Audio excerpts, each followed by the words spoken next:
Chers amis auditeurs, bonjour, amis internautes, visiteurs, peut-être que c'est la première fois que vous venez écouter une leçon avec nous. Nous sommes ravis de vous accueillir et pour ce faire, nous avons demandé aujourd'hui pour cette étude à deux pasteurs de l'Église adventiste du 7e jour de nous accompagner en la personne de Émile Hazard. Bonjour Émile. Bonjour. Et Charlie Raison. Bonjour. Bonjour. Avant de commencer, nous allons invoquer la présence du Seigneur et je vais demander à Émile de prier pour nous. Seigneur, nous voulons te remercier pour le privilège d'ouvrir ta parole et nous réclamons ta sagesse dans la compréhension de cette parole. Au nom de Jésus. Amen. Amen. Oui, depuis quelque temps, nous cheminons dans le livre de Matthieu et je vous invite à prendre vos Bibles dans les chapitres 14 et 15, puisque c'est dans ces chapitres que nous allons cheminer pendant cette leçon, cette étude, qui a pour titre « Seigneur des Juifs et des gentils ». Nous retrouvons ce personnage de Matthieu, l'évangile de Matthieu, et certainement, nous l'avons déjà dit, Matthieu, un personnage particulier qui avait un métier particulier puisqu'il était collecteur d'impôts. Et il ne va pas hésiter à tout abandonner pour suivre Jésus et se qualifier toujours lui-même de Lévi et de publicain. Il ne va jamais perdre ce titre infâme. Il va accepter d'être qualifié ainsi, et ce qui montre déjà un personnage avec une grande humilité. Mais sans plus attendre, je vais vous demander, cher pasteur, de nous éclairer sur ce terme de gentil, parce que pour nous, aujourd'hui, le terme de gentil, ça ne veut peut-être pas forcément dire la même chose qu'à l'époque.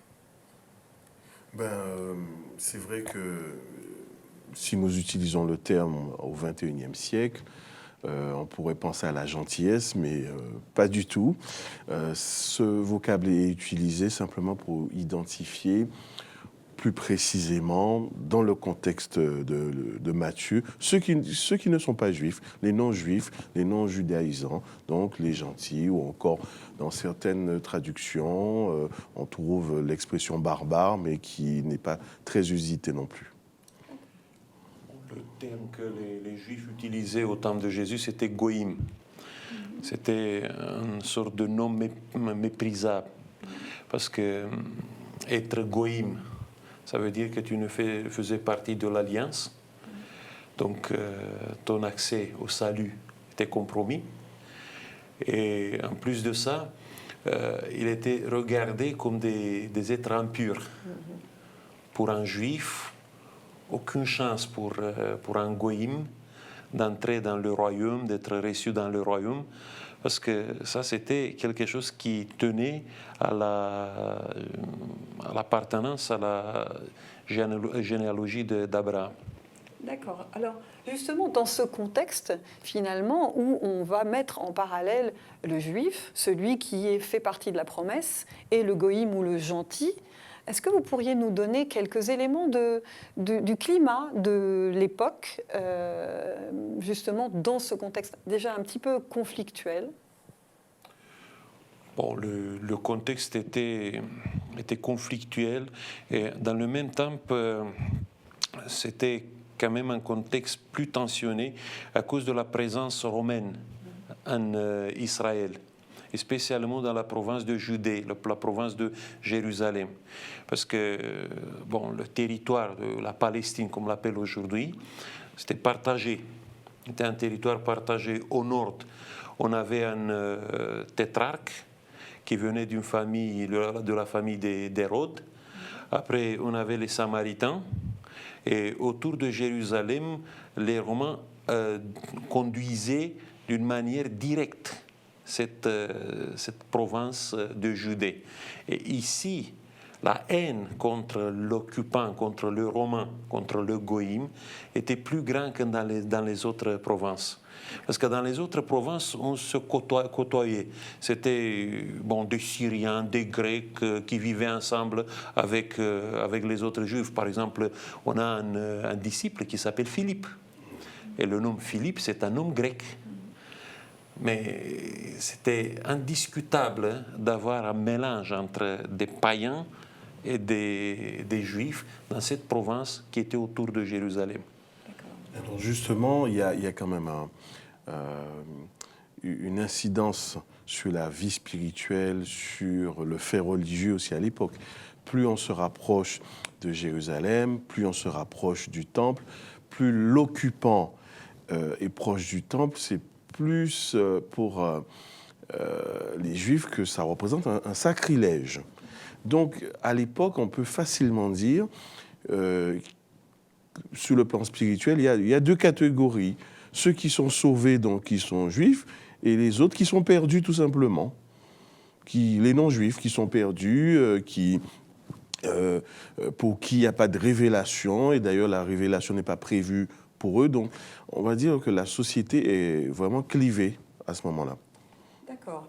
Quel est, justement, tout à l'heure, vous faisiez référence à Hérode, quel est l'événement important, quel événement va se produire à ce moment-là en la personne de Jean-Baptiste? Jean-Baptiste, nous l'avons vu, celui qui a ouvert une voie, celui qui était dans le désert et qui appelait à se repentir parce qu'il annonçait le royaume des cieux proche, la venue de Jésus, un royaume physique, un royaume sur terre, mais en même temps un royaume qui ouvrait la porte vers le ciel en la personne de Jésus. Que se passe-t-il lorsque Jean-Baptiste va mourir dans des conditions assez particulières? Alors déjà, c'est un homme sans compromis.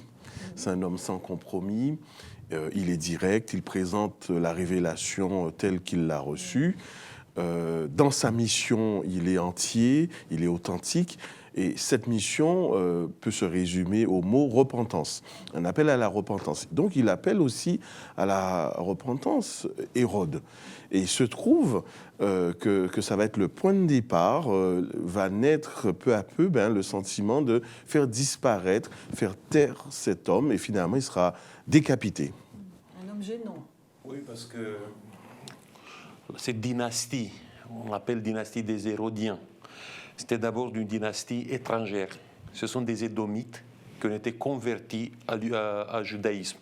Donc ils n'étaient pas très aimés comme famille dans le peuple juif. En plus de ça, cet Hérode, on l'appelle Hérode Antipas dans l'histoire, c'est un fils du grand Hérode. C'est lui qui a tué les enfants à Bethléem. Et ce Hérode Antipas, il vivait avec sa belle-sœur, mais son frère, il était vivant. Donc, il a fait de sa belle-sœur son amante. Et c'est dans ce contexte-là que Jean-Baptiste, il dit que Hérode Antipas, il a besoin de la repentance. Et bon, même si Hérode Antipas était quand même un homme qui respectait Jean-Baptiste. Bon, son amante, oui, elle n'était pas du même avis. Et elle a voulu à tout prix qu'un jour Jean-Baptiste se tait. D'abord, elle a poussé Hérode Antipas de mettre en prison Jean-Baptiste. Et bon, dans un moment où Hérode Antipas il a perdu un peu sa tête, peut-être c'était la fête, il était ivre quand il a fait ça. Festive. Elle a demandé sa tête. Bon, un scandale ici. Parce que ce sont des gens vraiment d'une moralité très basse qui complotent et qui tuent le plus grand prophète de l'histoire biblique. Donc, malheureusement, les disciples qui sont auprès de Jésus vont subir cet événement, puisque la première chose qu'ils vont faire, c'est qu'ils vont aller avertir Jésus, comme si Jésus pouvait faire quelque chose. C'est vrai qu'ils ont été habitués au Jésus des miracles, et ils s'attendent à une réaction de Jésus. Alors, comment effectivement comprendre leur désappointement devant la non-réaction de Jésus, si on peut appeler non-réaction? Alors, c'est vrai que l'attente, elle est grande. On a vu Jésus faire des miracles, donner des signes extraordinaires. Donc, on se dit, celui qui a été reconnu comme Jean le baptiseur, qui prépare la venue, qui ferait un chemin pour le Christ, certainement, le Christ ferait un miracle. Donc les disciples l'attendaient. On trouve un Jésus plutôt en retrait, plutôt dans le recueillement, voire même dans un deuil, mais un silence difficile à interpréter. Alors, il y a plusieurs manières de comprendre cela. Ça peut être aussi parce que la mort de Jean-Baptiste rappelle aussi à Jésus sa mission. Qu'un jour aussi, lui, il passera par la mort. Mais ce n'est pas la seule explication. Il doit y avoir aussi d'autres éléments à prendre en compte. Bon, si vous regardez dans la Bible, la sorte des plus grands prophètes n'a pas été une sorte si simple. Ésaïe, par exemple, bon, dans la tradition chrétienne que l'apôtre Paul dit dans l'épître des Hébreux, apparemment, Ésaïe, il a été coupé en deux. Il a été coupé en deux par celui qui a été son élève, le grand roi Manassé. Après, Jérémie, il a été kidnappé. On ne sait pas où il est mort, quand il est mort. On sait qu'il est mort peut-être dans une situation terrible, parce qu'il a été kidnappé contre son gré, et en Égypte, on a perdu sa trace. Et maintenant, on a Jean-Baptiste qui meurt dans des conditions comme ça. Bon, je crois qu'il faut accepter à un moment donné que le mal qui est dans notre monde fait des victimes. Il fait des victimes aussi parmi les plus grandes, les meilleurs représentants de la race humaine. Il faut accepter ça avec l'humilité, avec la confiance qu'un jour, Dieu fera sa justice. C'est tout. Parce qu'on n'a pas des explications rationnelles. Pourquoi Jean-Baptiste est mort dans cette situation-là? Ça peut être aussi parce que sa mission était arrivée à son terme, c'est vrai. Mais ce qui pose question, c'est le fait qu'il n'y a pas une réaction forte de la part du Christ, qu'il n'y a même pas l'expression d'une violence. Tout est intériorisé comme celui qui, suite à cette très mauvaise nouvelle, nous voyons Jésus qui repart dans le désert comme pour chercher un soutien divin, comme pour se penser à tout son parcours, le parcours à venir. C'est vrai que cette mort ignoble et injuste rappelle certainement à Jésus sa mission. Il sait lui aussi qu'il va devoir passer par une épreuve extrêmement difficile, et ce retour dans le désert nous rappelle aussi son désert après le baptême, peut-être un endroit où il est formé par Dieu, par son esprit, où il est en connexion parfaite avec Dieu et où il trouve les réponses et les ressources pour poursuivre cette mission. Alors, devant le désappointement de ces disciples et peut-être même des spectateurs, parce qu'à l'époque, il y avait non seulement les disciples, mais il y avait aussi tous ceux qui suivaient Jésus et qui avaient besoin de ce témoignage de Jésus pour s'engager, pour aller plus loin, pour lui faire confiance.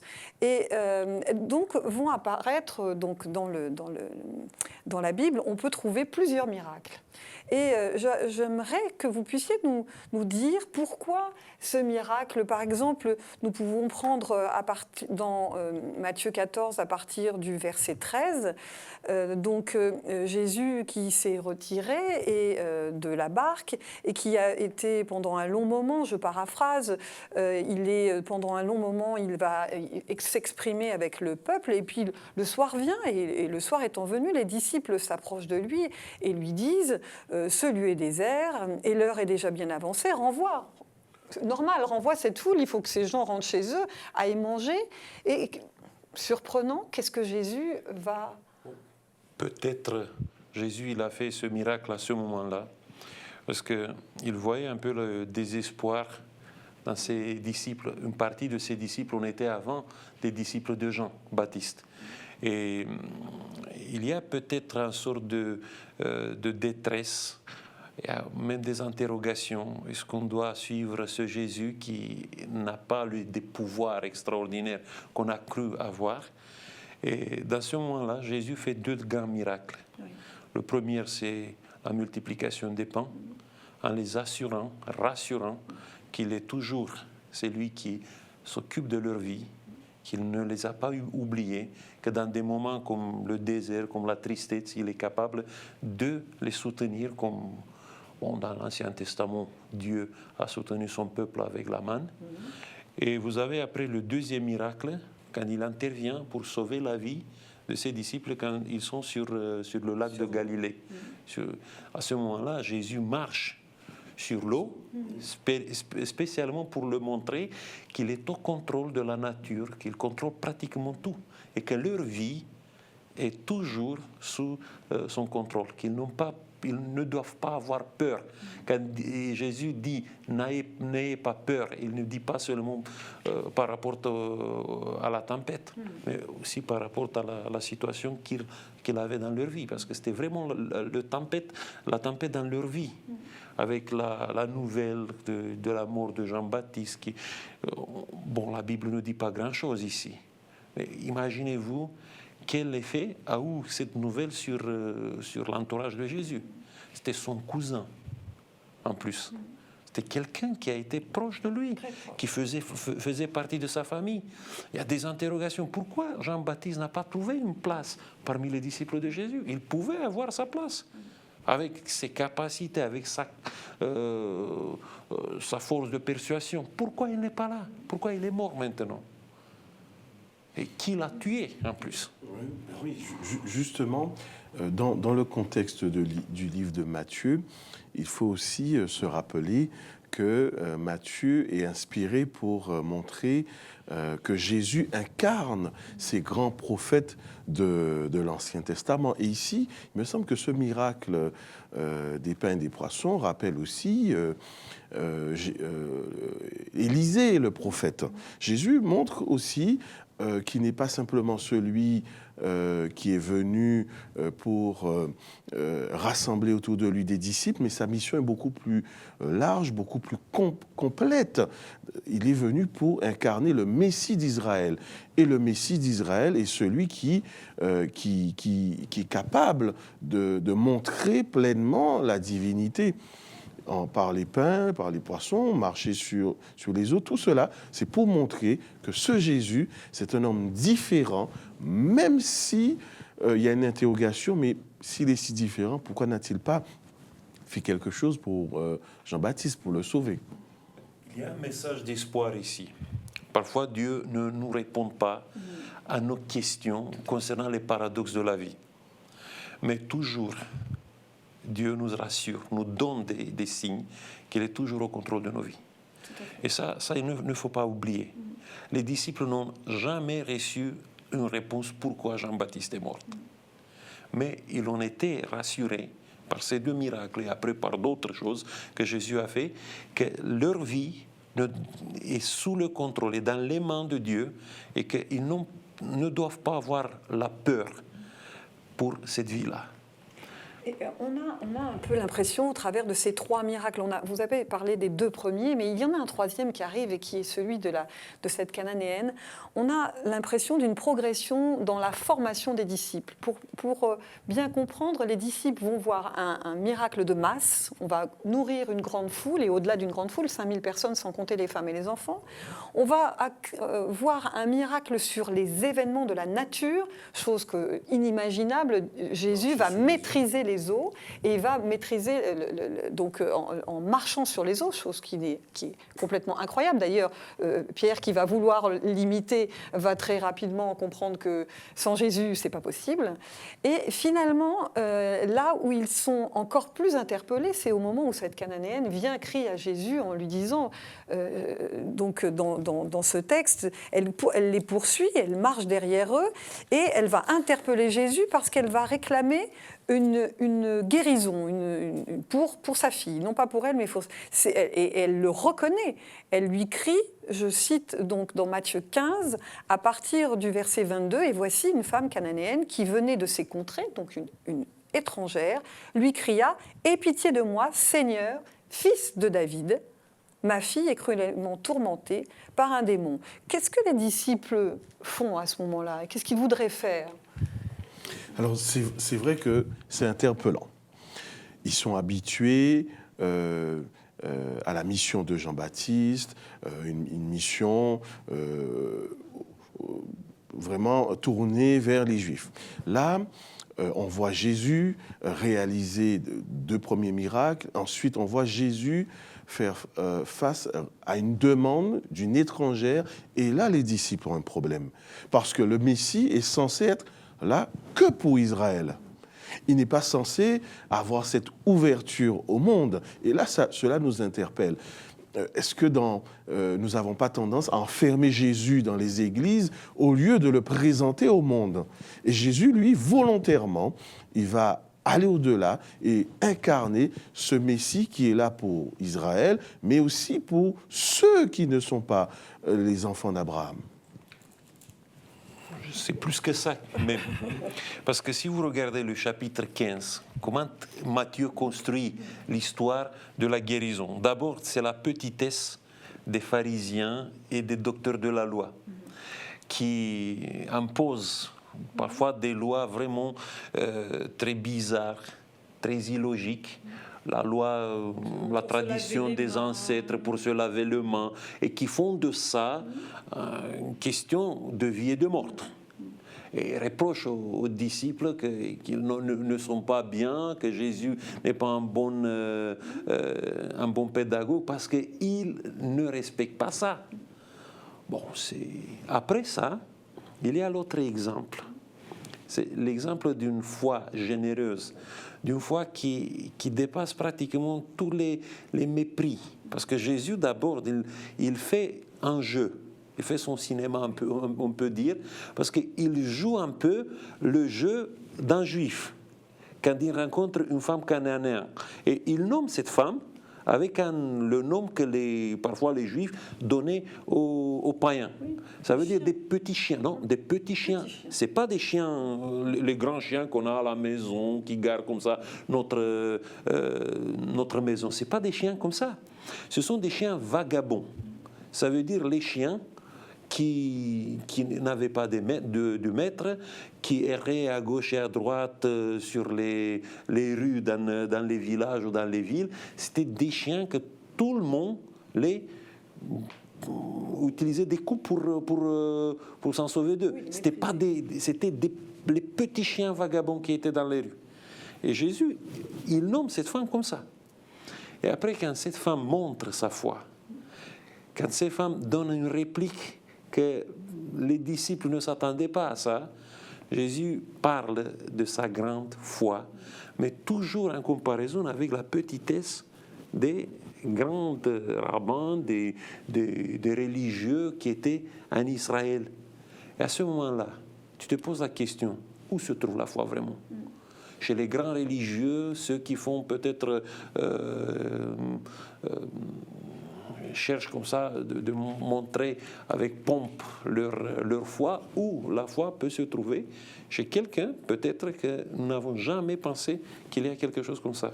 Justement, alors dans ce contexte-là, c'est vrai que dans une première lecture, on pourrait penser voir Jésus qui va chasser un démon, mais là Jésus va montrer qu'il y a plus que cette capacité à chasser des démons. Ce plus, c'est la grande foi, entre guillemets, dans l'humilité. Et c'est ce que cette femme incarne. A contrario, voir la condition des chefs religieux, c'est inquiétant. Parce que ces chefs religieux contemporains de Jésus n'ont pas cette grande foi et ne sont pas capables d'humilité comme cette femme, d'accepter en toute simplicité qu'il y a un Messie, que le Messie d'Israël est là.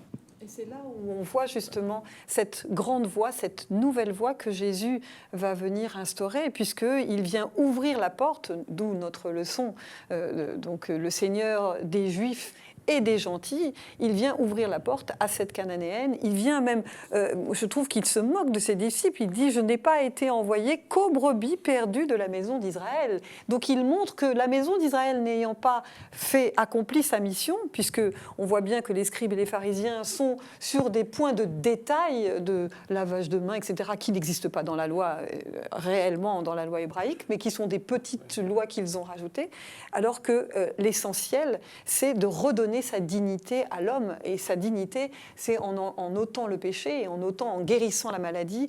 Donc c'est ouvrir vraiment beaucoup plus large que ce que le prisme par lequel les disciples avaient vu la mission de Jésus, qui était toute petite en fait.